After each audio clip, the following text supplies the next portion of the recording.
When you send a snap, it will automatically delete itself after all recipients have seen it. But what if you've sent a snap you want to delete before one or more recipients see it? Don't worry, you can delete it.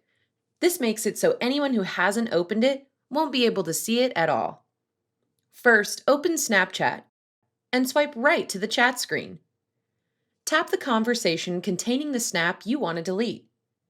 Tap and hold the snap and select Delete. Anyone in the conversation will be able to see that you've deleted a snap, but the snap itself will no longer be visible.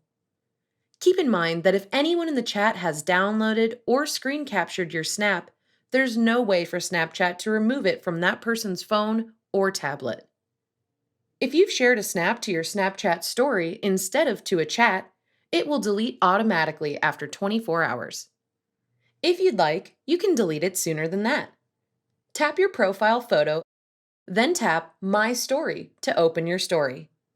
When the snap you want to delete appears, swipe up on the snap and then tap the trash icon. Keep in mind that if anyone in the chat has downloaded or screen captured your snap, there's no way for Snapchat to remove it from that person's phone or tablet.